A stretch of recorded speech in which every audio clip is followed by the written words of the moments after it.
नमस्कार, आप देख रहे हैं बस्ती टाइम 24 और मैं हूं आपके साथ ज्योति पांडे। यहां हम आपको दिखाएंगे हर राज्य से जुड़ी महत्वपूर्ण और बड़ी खबरें। तो चलिए शुरुआत करते हैं कुछ खास खबरों से। लेकिन उससे पहले अगर आपने चैनल को सब्सक्राइब नहीं किया तो सब्सक्राइब कर लें और खबरों को शेयर करें और लाइक करें ताकि हर खबरों की अपडेट सबसे पहले मिले आपको।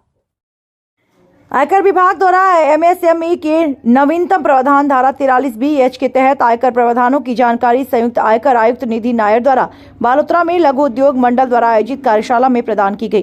संयुक्त आयकर आयुक्त निधि नायर ने कहा, माइक्रो एवं स्मॉल उद्यमियों के लिए उक्त एमएसएमई 43(b)(h) के प्रावधानों के तहत जो प्रावधान रखे गए, माइक्रो एवं स्मॉल उद्योग को विशेष रूप से भुगतान में राहत मिल सके, उद्योगों का विकास हो, इस भावना से प्रावधान किए गए हैं।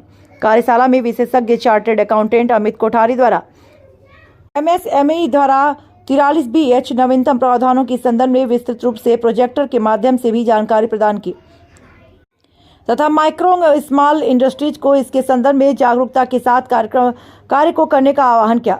कार्यशाला में बड़ी संख्या में व्यापारी वर्ग, उद्यमी, चार्टर्ड अकाउंटेंट ने एमएसएमई के धारा 43(b)(h) के प्रावधानों को लेकर काफी शंकाएं, जिज्ञासा एवं अपने सुझाव रखे। का संयुक्त आयकर आयुक्त का एवं सीए अमित कोठारी द्वारा समाधान किया। लघु उद्योग भारती के प्रदेश अध्यक्ष शांतिलाल बालर ने कहा, माइक्रो में व्यवसाय वर्ग में अभी कई समस्याएं, शंकाएं खड़ी हो रही हैं, जिसके मद्देनजर रखते हुए लघु उद्योग भारती ने उक्त प्रावधानों को 1 वर्ष के लिए स्थगित कर 1 अप्रैल 2024 वित्तीय वर्ष 2024-25 अर्थात निर्धारण वर्ष 2025-26 में लागू करने का सुझाव प्रेषित किया। दिखाते हैं पूरी खबर विस्तार से। संवाददाता संतोष कुमार गर्ग, बालोतरा। हार्दिक स्वागत करता हूँ और आप पधारे हुए सभी उद्यमियों का भी मैं हार्दिक स्वागत करता हूं कि आपने अपनी जो समस्याओं के बारे में जो भी है आप शॉर्ट में बताएंगे ताकि मैडम अपन को सही से सलाह दे सके और ज्यादा कोई विस्तार से बात बताने की जरूरत नहीं है। सबको जानकारी है कि ये तो जो नियम लागू हुआ है उससे सबको समस्या पैदा हो रही है। एकदम से लागू होने के बाद क्योंकि मार्च भी नजदीक है और मार्च के पहले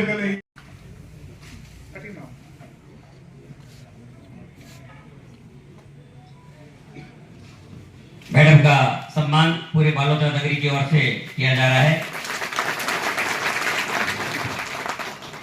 टैक्स बार एसोसिएशन के सेक्रेटरी जुगराजी वडेर से निवेदन, उनके बैठ कर सम्मान करें।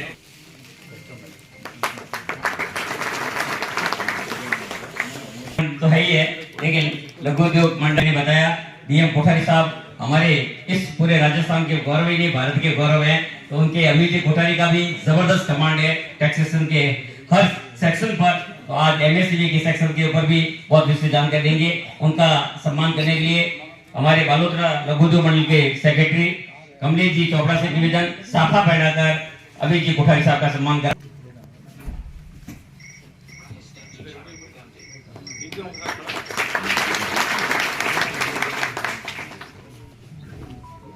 सीए पवन जी गर्ग से निवेदन है कि माल्या सम्मान किया जा रहा है। मैं निवेदक मैत्री समाज के अग्रणी अध्यक्ष महोदय कृपया आगे बढ़ा रहे। आज की इसका पूरा प्रदेश का नेतृत्व कर रहे हैं।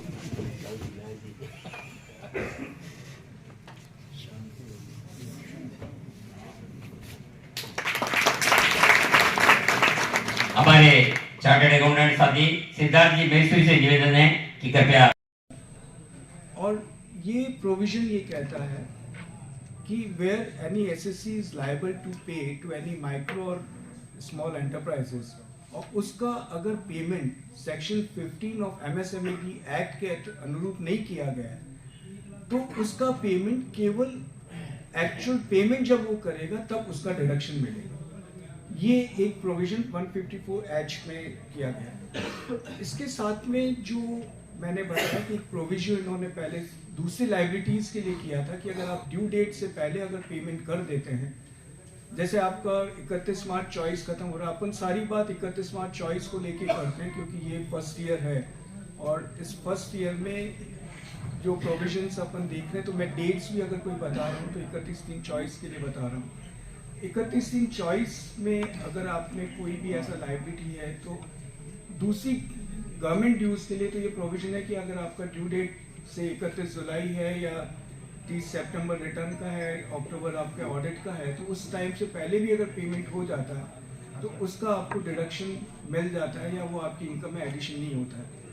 पर इस प्रोविजन को इस क्लॉज के लिए एक्सक्लूड किया गया है। तो इसका मतलब ये हुआ कि अगर कोई भी माइक्रो एंड स्मॉल सेक्टर का पेमेंट अगर ड्यू है और वो एज पर MSME की एक्ट के तहत विद इन टाइम पेमेंट नहीं हुआ है, तो it will be allowed only on actual payment. तो अगर 31 मार्च 24 के बाद अगर पेमेंट किया गया है, वो beyond the time under MSME act है, तो उसका डिडक्शन फाइनेंशियल ईयर 2024 में नहीं मिलेगा। उसका फाइनेंशियल ईयर जिस साल में वो पेमेंट हुआ, अगर वो 2025 वाले साल में पेमेंट हुआ है, तो उस साल में उसका डिडक्शन दिया जाएगा।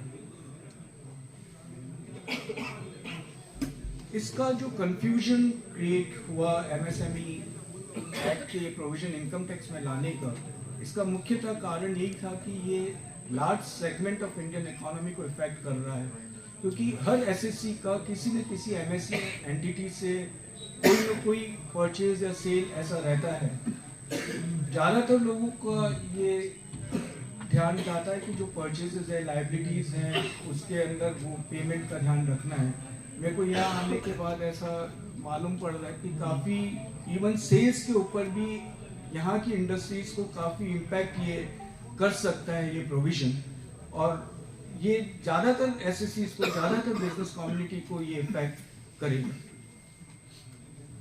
इसीलिए हर SSC को ये जरूरी है कि 31 मार्च 2024 की अपनी लाइबिलिटी की लिस्ट को वो चेक करे, और उसके, क्योंकि वो एक बहुत बड़ा इम्पैक्ट उसके टैक्स पे डाल सकता है। तो इसको समझना, इसको जानकारी रखना